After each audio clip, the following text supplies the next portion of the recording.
Lee Bradshaw, welcome to Australian Musician. Thank you, Greg. We're here today to talk about Horizon, the new band project that you're involved with. Before we get to that, just a bit of background on yourself. Those who aren't familiar with your work, you've been involved in operas, classical recordings, and performances. What led you down that road? Well, to be honest, classical music was where I started. That was my um, as a small child, I was always creative, but I drew pictures and then I got into writing poetry and prose, encouraged by my grandfather who gave me his typewriter. And he also gave me his violin, that was kind of my gateway into music. And I suppose, as a really young child and at a certain point, that desire to be creative manifested in an interest in music. And so that was, yeah, that was my first port of call was learning the violin, and that turned into a very keen obsession with Beethoven after I heard the Fifth Symphony, and I decided that I wanted to be a composer and to do that. And then somewhere along the line, I'm going to say maybe when I was about 14 or 15, um, I I got drawn into the prospect of singing in an Iron Maiden cover band when I was in high school, and it was interesting. Like I'd always listened. I'd been as a kid, I'd been a fan of Farnham and his whole band. So I kind of had this duality in terms of what I was passionate about.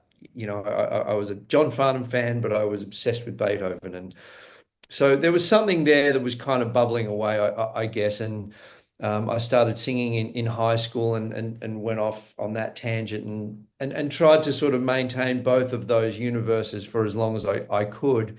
But at a certain point, some very well-meaning mentors sort of said to me, you need to choose whether or not you're going to do this classical music thing or this rock and roll thing, because you can't really do both, which in this day and age, it's not really the case. But I suppose when I was a young guy, 17, 18 years old, it was still that situation. And so I put my classical stuff on the back burner and got heavily into trying to become a rock star, and as a part of that got into record production and got to work with many people. And I suppose what attracted me to record producing from the classical perspective was it seemed like the modern day version of perhaps what a classical composer might do, because it was something where I was able to um, express all of my interests in varying different genres of music and ways of music making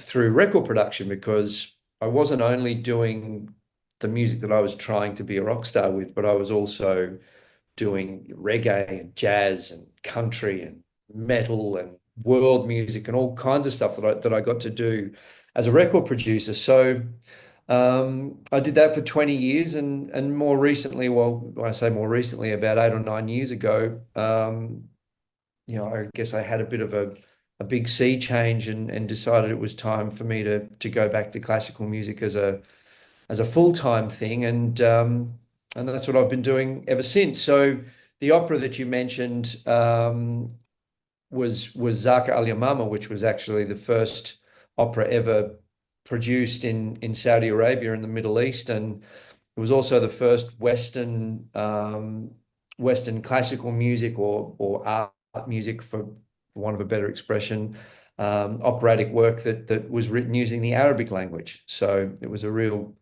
it was a really big deal, and it was a great honor for me to be commissioned to do that. Yeah, it's a massive accomplishment. How was it received? Really, really well. We're in the process now of. I mean, opera is such a huge undertaking, not just from the perspective of writing the score, but a colleague of mine, a wonderful cellist here in Melbourne, who's played in many operas through her experience with MSO and Opera Australia. She made a comment once. She said, "Operas are miracles." And when I got to Riyadh and we actually started putting this thing together, and there's literally hundreds upon hundreds of people, and not only the 200 people that were on the stage, but the hundreds and hundreds of people around, backstage, in the pit, the chorus. So many moving parts that like we don't have time to get into it, but it really is a miracle. So to come to my point, it's such a big thing. The premiere season was 10 performances in Riyadh, and it was received really, really well.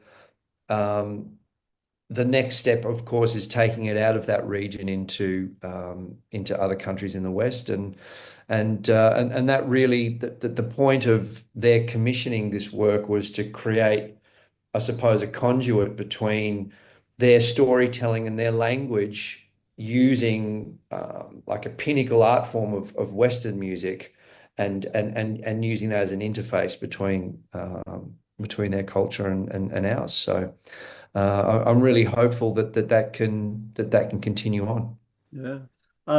So at the other end of the spectrum, we have Horizon, this rock music project, Yeah. Well, feature. it's an interesting part of my story because a lot of the songs that are on this record have been kicking around since the late 90s, right in the cauldron of that time for me where I was sort of struggling between, am I going to do this rock thing or am I going to do this classical thing? And trying to, I mean, for me, they very much feel like they're one and the same because it's just my music. But the stuff's been kicking around for a very long time, and yeah, and to sort of have this record coming out now is an interesting aside, I suppose, to all this classical music stuff that I'm doing.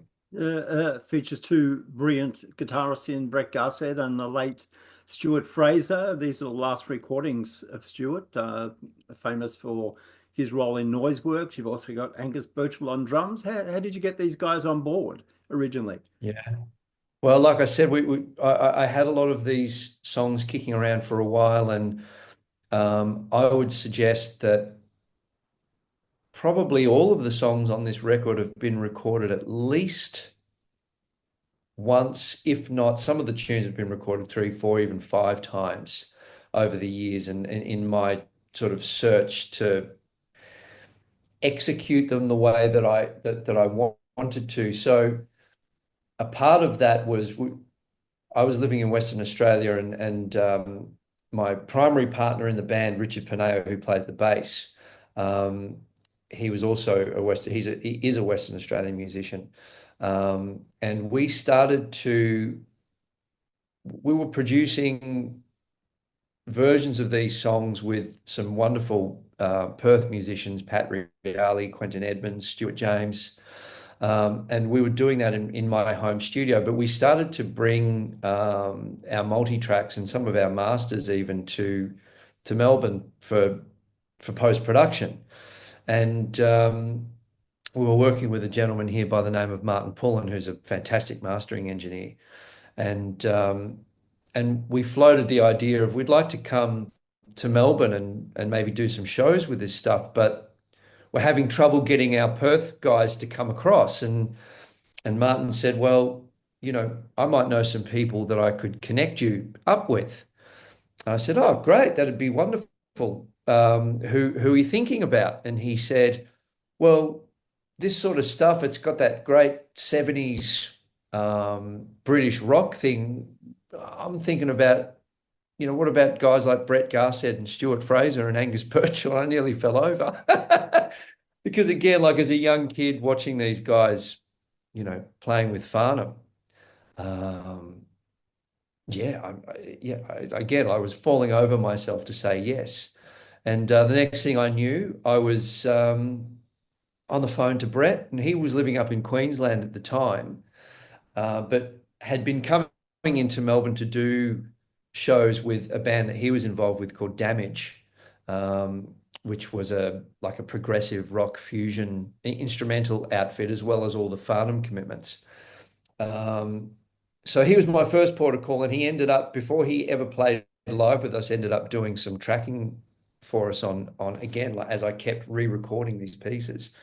But then he, of course, connected me to Stuart, who I just called Chet. Everybody who knew him called him Chet.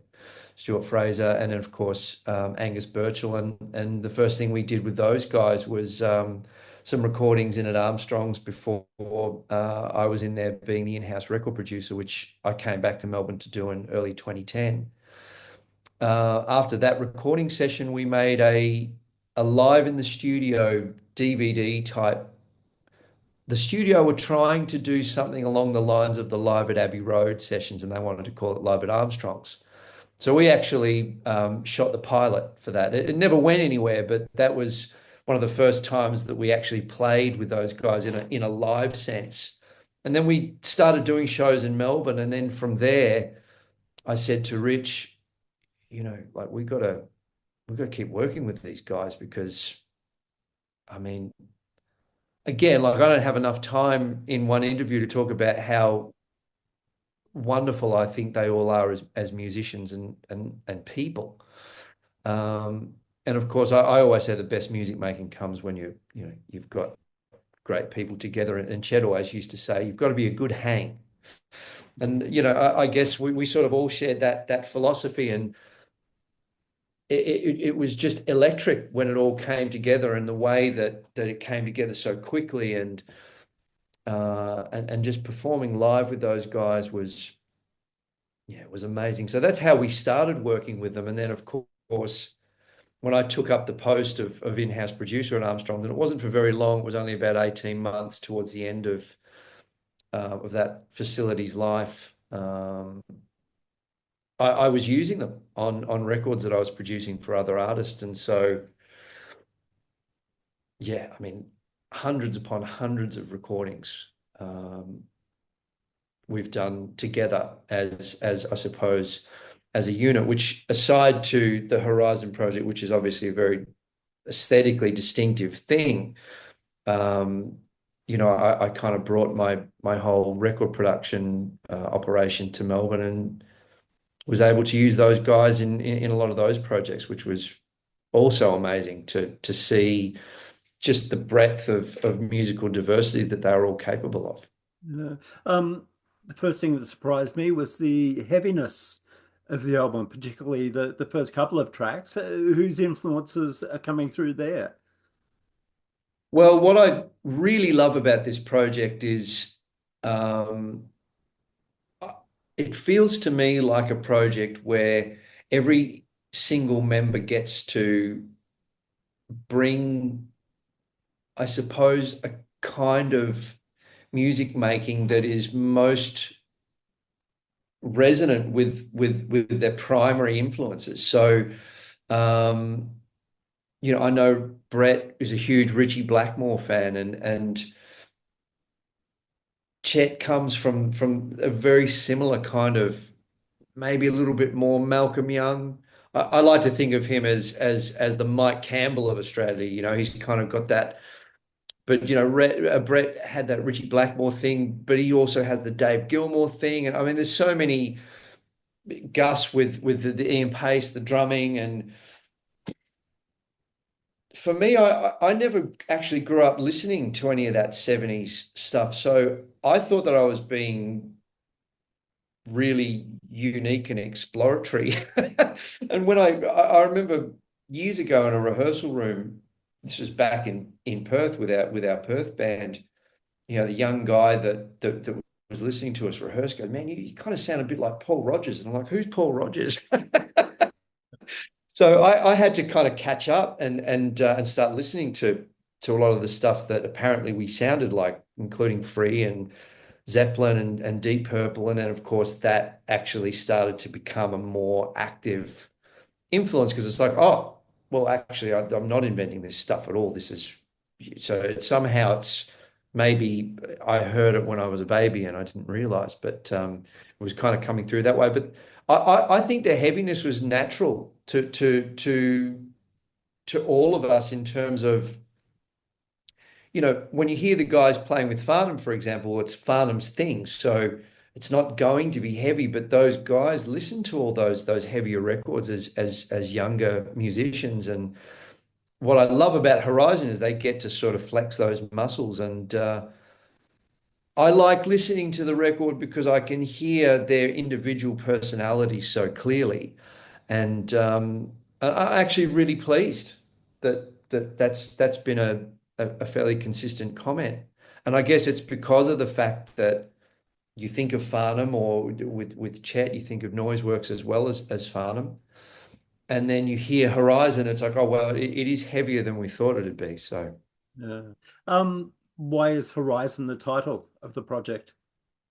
that's uh, struggling for a name years and years and years ago. It went through a few incarnations, actually. There was a moment where I had a band lineup, and this was even before Rich was involved, called King 13, I think it was. And I liked the idea of having a number, and then it became like three, and then it was like third horizon, and then we dropped the third, and it just became horizon. So, um, yeah, I don't know. I think I like. I think I like what the name evokes in terms of, you think of a horizon and you think of big open spaces, and living in Western Australia, there's a lot of that. I mean, I'm Melbourne born and raised, but I lived in Perth for about 20 years, and I spent a lot of time traveling in the regional parts of that state, and it's the biggest sky you'll ever see. And so you get to see the horizon a lot there. So maybe that's where the name comes from. I'm not sure. Yeah. So why did it take 10 years to come to fruition? Well, a couple of we did all the band tracking in 2015, as you point out, and I did my vocals a couple of years after that. Um, Probably the 2 years prior, Chet and I were spending every weekend writing for a new album. We'd been playing these songs live, and we'd made another record in around 2011 called Lucky Day, which was like a Lee Bradshaw and the Horizon band. So it was a much lighter. My attempt at doing something was perhaps a little bit more in a Farnham type space. I made that record for like an independent label, and that's the way that they wanted us to go. So we'd made that record, and following that, we decided that we wanted to do a Horizon record, something that was heavier. And so Chet and I started writing for that, and through the course of, and we've got so many nearly finished songs and a couple of finished songs. But at one point, and it was Chet's idea. He said, some of these tunes that we're playing at gigs really go off, and we haven't recorded them as a band, as like with this lineup. Why don't we cherry pick the songs that really work at shows, put the band in the studio, and do that record? And I was like, oh, I've recorded these songs so many times, but then I thought, well, you know what? I have recorded these songs so many times, and I'm sure I'm not entirely satisfied with them yet either. And so that was that was what we did. And so we got the guys in the studio, and what you hear on the record, with the exception of my vocals, the band tracks were recorded in a day. And that's just how they sound. That's how the band sounds, and it's amazing. And so because I was still heavily involved in record production, I was making a lot of records for other people, and so there was a little bit of a lag there between that session and me doing my vocals. Uh, Pardon me. And then I think I made about half a dozen efforts to mix the record myself before I finally gave up. I just felt like I was too close to it. So, um, a really interesting story about how David Carr, who range master who did the mixes, ended up with the job was, I was sitting outside the studio, New Village, here in Melbourne, and the live room sometimes got used by musicians as a rehearsal space. And this guy was pushing up a Marshall cab up the driveway to the studio, and I just happened to be outside having a coffee, and I said, "Nice, nice amp." He said, "Yeah, it is." He said, "Interesting story too." And I said, "What's that?" He said, "Well, I picked this up in a secondhand music store in Bendigo. It used to belong to a guy by the name of Brett Garsted. Do you know him?" And I said, funny you should mention that. And I got on the phone to Brett and I said, there's a guy here who reckons he's got your old amp. And sure enough, he said, look at the back and tell me if there's some initials engraved into the back of the box. And there was. And so I put these guys together, and it was Brett's amp, original, like his first Marshall amp that he had in the 70s. And it was the amp that he used to play on Whispering Jack with. And he said, I've been looking for that amp since 1990 when I put it into Hock so I could move to LA. And so David very graciously left the amp in the studio for us to use on the Horizon record. And then I later discovered that, I mean, David's a very fine guitar player, but I later discovered that he has his own studio and mixes. And he had done the mixing for Russell Morris's Sharkmouth record, which is an amazing sounding album. And I thought maybe I should just bite the bullet and let somebody else mix this bloody thing because it's doing my head in. And so, and there's a nice connection with the amp and everything too. Um, so yeah, I sent the multi-tracks to Dave and the rest is history, and he mixed the hell out of it. I couldn't be happier with the way that the record sounds. Yeah. You've released a a video to accompany the single Sex and Love, which is a very soulful track. It features Chet in the video. It must be very satisfying to have that document for it. It was really lovely. I knew that Gary Robertson, who I've been working with, he's a filmmaker that I've uh, probably nearly all of my the artists that I've made records for have all done video clips with Gary, and he's just a bit of a lone wolf, but he's just such a great guy and lovely filmmaker. I had Gary come in and just capture as much of those recording sessions as he could. And it had been since 2015 since I'd seen any. I hadn't seen any of the footage actually, and I went in to just record my bits for the music video. And he said, "Oh, I've I've dredged up this part of footage which I think we could use in the music video. Have a look at it." And of course that was a little bit of maybe a couple of years before Chet became ill, and it was just so great to see him again in such fine form, and you can tell everybody's having a really great time. And yeah, it was lovely to see that footage, and there's literally hours and hours of it. So um, yeah, it really is a lovely document. And given that it was Chet's last record, I'm so pleased that we were able to capture the vision and for his wife Sabina and the girls, Natalie, Madeline, and Olivia. They got to see that footage a few weeks ago when we premiered the video at an event at Wick Studios out there in Brunswick. And yeah, they were all very moved, and yeah, I think it was lovely for them to see Chet again like that, which is, yeah, it's nice. Yeah. So the album's out on May 16. In August, you're playing the album live. Um, Yes. Going forward, If I can. It's been about 10 years since I've performed, and I don't know if I've got those notes anymore, but I'll try. so going forward, what's the goal of the band? You know what? The fact that the guys from Pop Preservation Society, like, they're so passionate, and they're such lovely guys, and it's as a label, they really are a little cottage industry. They're doing everything themselves. It's completely hands-on. It's very personal, which I'm extremely grateful for. Um, they're putting the record out. My hope for it is that we can find an audience for it. I believe there's an audience for it. I'm really pleased that it's getting a release because it's Chet's last record as well, and you know, of course, our relationship with him and the guys in the band goes back much further than mine does. But I suppose our hope is, yeah, if we can find an audience, we'd perhaps like to do some more shows, and we'll just see what happens.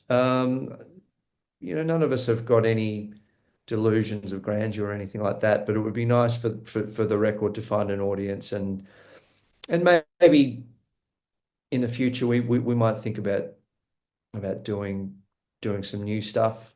We've got a whole bunch of material, archive material, which we'll probably think about putting out as well subsequent to this. But no, it might be nice to do a few more shows and just see how things progress. And if there's interest, we'll do more. And if there's even more interest, we might make another record. I don't know. We'll see. Yeah. Well, Lee, it's been great to chat. The album Horizon is out on the 16th of May, and we look forward to seeing you play live. Thanks so much. I really appreciate your time and your support. Wonderful.